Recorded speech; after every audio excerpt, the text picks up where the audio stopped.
ಮೈಸೂರು ನಗರದ ಶ್ರೀ ಗುರು residency hotel ಸಭಾಂಗಣದಲ್ಲಿ ಆಯೋಜಿಸಿದ ನಿವೃತ್ತ ಶುಶ್ರೂಷಾಧಿಕಾರಿಗಳ ಸಂಘ ಹಾಗೂ ಫ್ಲಾರೆನ್ಸ್ ನೈಟಿಂಗೇಲ್ ರವರ ಜಯಂತಿ ವಾರ್ಷಿಕೋತ್ಸವ ಮತ್ತು ಅಂತಾರಾಷ್ಟ್ರೀಯ ಶುಶ್ರೂಷಕರ ದಿನಾಚರಣೆ ಕಾರ್ಯಕ್ರಮದ ಜೊತೆಗೆ ಭಾವಚಿತ್ರಕ್ಕೆ ಪುಷ್ಪಾರ್ಚನೆ ಮಾಡಿ ಉದ್ಘಾಟಿಸಿ ಮಾತನಾಡಿದ ಅವರು, ಫ್ಲಾರೆನ್ಸ್ ನೈಟಿಂಗೇಲ್ ರವರ ಸೇವೆ ಇಡೀ ದೇಶಕ್ಕೆ ಮಾದರಿ ಎಂದು ಸರ್ಕಾರಿ ಶುಶ್ರೂಷಕರ ಸಂಘದ ಮಾಜಿ ಅಧ್ಯಕ್ಷ ಜಿ. ಸಿದ್ದಯ್ಯ ಅವರ ಸೇವೆಗೆ ಶ್ಲಾಘಿಸಿದರು. ನಂತರ ನಿವೃತ್ತರಾದ ಶುಶ್ರೂಷಾಧಿಕಾರಿಗಳಾದ 12 ಮಂದಿಯನ್ನು ಅಭಿನಂದಿಸಿ ಸನ್ಮಾನಿಸಿ ಗೌರವಿಸಿದರು.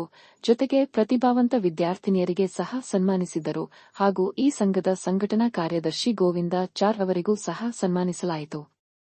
ನಮ್ಮ ದೇಶದ ಗಡಿ ಕಾಯುವ ಯೋಧರ ಬಗ್ಗೆ ಗುಣಗಾನ ಮಾಡಿ ಅವರು ನಮ್ಮ ದೇಶ ಕಾಯುತ್ತಿದ್ದು ಅವರಿಗೂ ಸಹ ಗೌರವವನ್ನು ಸಲ್ಲಿಸುತ್ತಾ ಅವರಿಗೋಸ್ಕರ ನಾವು ದುಡಿದಂತಹ ಹಣದಲ್ಲಿ ಅಲ್ಪ ಪ್ರಮಾಣದ ಹಣವನ್ನು ಅವರಿಗೋಸ್ಕರ ಸಹಾಯವನ್ನು ನೀಡುತ್ತಿದ್ದೇವೆ ಎಂದು ಮಾಜಿ ಅಧ್ಯಕ್ಷರ ಜಿ. ಸಿದ್ದಯ್ಯ ತಿಳಿಸಿದರು.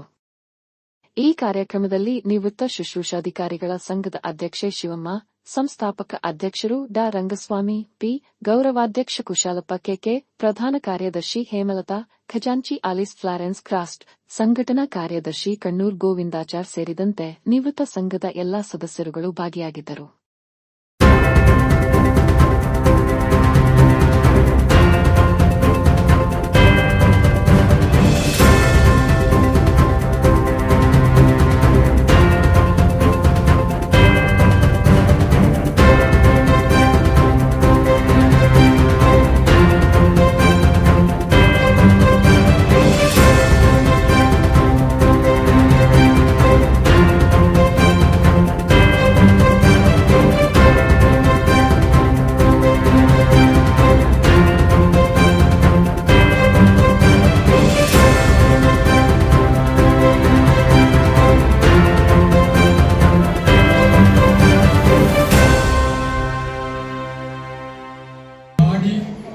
ಸಾಕಷ್ಟು ಅನುಭವಗಳನ್ನ ಪಡೆದು ಇವಾಗ ನೀವೇ ಒಂದು ಸಂಸ್ಥೆ ಶುರು ಮಾಡಿಕೊಂಡು ನಡೆಸ್ತಾ ಇದ್ದೀವಿ.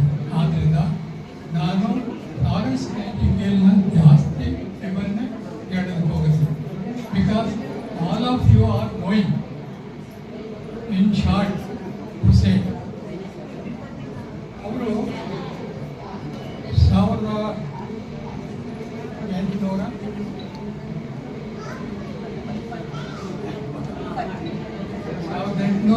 1820 ಆಗಸ್ಟ್ನಲ್ಲಿ ಜನಿಸಿದವರು.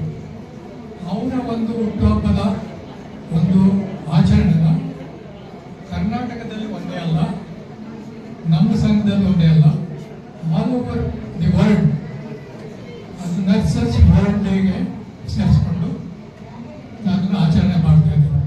ಇದು ಒಂದು ಸಂತೋಷದ ವಿಷಯ.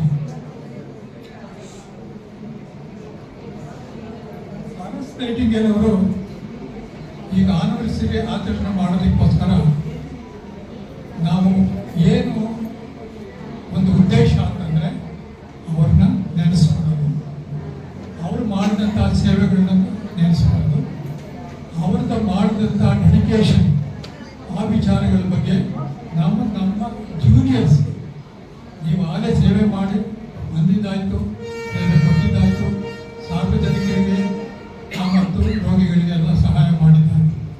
ನಮ್ಮ ಜೂನಿಯರ್ಸ್ಗಳಿಗೆ ಬರೋರಿಗೆ, ನರ್ಸಿಂಗ್ನಲ್ಲಿ ಇರೋರಿಗೆ ನಾವು ಇದನ್ನು ಒಂದು ಉದಾಹರಣೆಯಾಗಿ ಕೊಡಬೇಕು, ತಿಳಿಸ್ಬೇಕು. ಯಾಕೆ ತಿಳಿಸ್ತೀವಿ?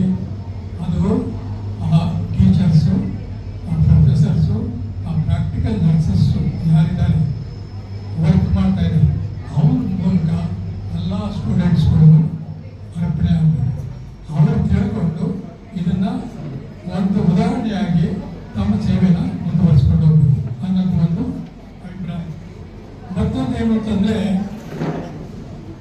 ಅವರು ಸರ್ವೀಸು ಮೊದಲಾಗಿ ಶುರು ಮಾಡಿದ್ದು ಆರ್ಮಿ ಇಂಜೂರ್ಡ್ ಪರ್ಸನಲ್ಸ್ಗೆ ಸೇವೆ ಮಾಡಿಕೊಟ್ಟು ಸೇವೆ ಮಾಡಿ ಅದು ರೆಕಗ್ನೈಸ್ ಆಯಿತು all over the world. So ಅದು ಸೇವೆಯನ್ನು ನರ್ಸಾಗಿ ಮಾಡಿಲ್ಲ, ಒಬ್ಬರು ಆರ್ಡಿನರಿ ವ್ಯಕ್ತಿಯಾಗಿ ಶುರು ಮಾಡಿದ್ರು. ಆಮೇಲೆ ಅದು ನರ್ಸಿಂಗ್ ಹೋಯಿತು, ಅದೇ ನರ್ಸಿಂಗ್ ಆಯಿತು. ಆಮೇಲೆ ಏನಾಯಿತು ಅಂತಂದರೆ, ಇವರು ಒಂದು ಪ್ರೆಷರಿಂದ, ಇವರು ಒಂದು ಸೇವೆಯಿಂದ, ಇವರೊಂದು ಡೆಡಿಕೇಶನ್ನಿಂದ ನರ್ಸಿಂಗ್ ಒಂದು ಮೊದಲು ಲೇಬರ್ ಥರ ಇತ್ತು, ಲೇಬರ್ ಆಗಿತ್ತು. ಆಮೇಲೆ ಇದನ್ನು ಪ್ರೊಫೆಷನ್ ಆಗಿ ಆಯಮ್ಮ ಶ್ರಮಪಟ್ಟು ಕನ್ವರ್ಟ್ ಮಾಡಿಸಿ now we are all professionals, nursing professionals. ಅದು ಲೇಬರ್ ಥರ ಇತ್ತು, ಮೊದಲು ದುಡ್ಡು ಕೊಟ್ಟು ಕೆಲಸ ಮಾಡ್ತಾರಲ್ಲ ಆ ಥರ ಇತ್ತು.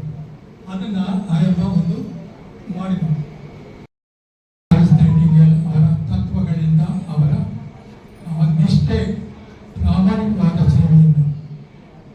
ಆಮೇಲೆ ಈಗ ಮೊದಲು ನರ್ಸಿಂಗ್ನಲ್ಲಿ ಯಾವುದೇ ರೀತಿಯಾದ ಒಂದು ಪ್ರಮೋಷನ್ ಆಗಲಿ, ಆಮೇಲೆ ಏನಾದರೂ ಇಂಕ್ರಿಮೆಂಟ್ ಆಗಲಿ, ಬರೀ ಒಂದು ಇಂಕ್ರಿಮೆಂಟ್ ಸಿಗ್ತಾ ಇದ್ದೆ ಹೊರತು ನಾವು ನರ್ಸಿಂಗ್ ಸೂಪರಿಂಟೆಂಟು ಗ್ರೇಡ್ 2, ಗ್ರೇಡ್ 1 ಆಗೋದಕ್ಕೆ ನಾವು ರಿಟೈರ್ಡ್ ಆಗಿರ್ತಾ ಇದ್ವಿ. ಸಮ್ಟೈಮ್ಸ್ ನಮ್ಗೆ ಅದು ಸಿಗ್ತಾನೂ ಇರಲಿಲ್ಲ. ಆಮೇಲೆ ಈಗ ಏನಾಗಿದೆ ಅಂತಂದರೆ ಎಲ್ಲ ಹಾಸ್ಪಿಟಲ್ಗಳಲ್ಲೂ ನಂಬರ್ ಆಫ್ ಪೋಸ್ಟ್ ಕ್ರಿಯೇಟ್ ಜಾಸ್ತಿ ಮಾಡಿದ್ದಾರೆ. ನರ್ಸಿಂಗ್ ಸೂಪರಿಂಟೆಂಟ್ ಆಗಿದ್ದಾರೆ, ನರ್ಸಿಂಗ್ ಟೀಚರ್ಸ್ ಆಗಿದ್ದಾರೆ, ಪ್ರೊಫೆಸರ್ಸ್ ಆಗಿದ್ದಾರೆ. ಆಮೇಲೆ ಡೀನ್ ಫ್ಯಾಕಲ್ಟಿ, ಬೆಂಗಳೂರು ರಾಜೀವ್ ಗಾಂಧಿ ಯೂನಿವರ್ಸಿಟಿನಲ್ಲಿ one of the example Sukhya Srinivas is appointed as a dean faculty of nursing. So ಆ ಮಟ್ಟದವರೆಗೂ ನಮ್ಮ ಎಜುಕೇಷನ್ ಬೆಳೆದಿದೆ. ಆಮೇಲೆ ಇನ್ನೊಂದು ಅಂದರೆ ಆರ್ಥಿಕವಾಗಿ ಸ್ಯಾಲರಿಗಳು, ಇವಾಗ ತುಂಬ ಸ್ಯಾಲರಿಗಳು ಮೊದಲಿಗೂ ಇವಾಗ ಕಂಪೇರ್ ಮಾಡಿದ್ರೆ ಸ್ಯಾಲರಿ 4ರಷ್ಟು 5ರಷ್ಟು 10ರಷ್ಟು ಜಾಸ್ತಿ ಆಗಿದೆ.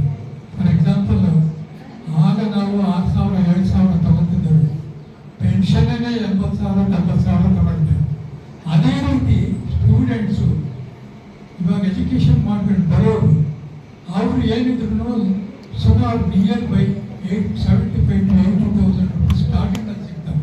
ಪ್ರೈವೇಟ್ ಸ್ಕೂಲ್ಗಳಲ್ಲಿ ಕಡಿಮೆ, ಬಟ್ ಇದರಲ್ಲಿ ಗೌರ್ಮೆಂಟ್ನಲ್ಲಿ ಈಗ ಜಾಸ್ತಿ ಇದೆ. ಫಾರ್ ಎಕ್ಸಾಂಪಲ್ ಇಂದ ಸೆಂಟ್ರಲ್ ಗೌರ್ಮೆಂಟ್ ನನ್ನ ಸ್ಟೂಡೆಂಟ್ಸ್ ಆಗಿದ್ದವರು ಅಲ್ಲಿ ವರ್ಕ್ ಮಾಡ್ತಾವ್ರೆ.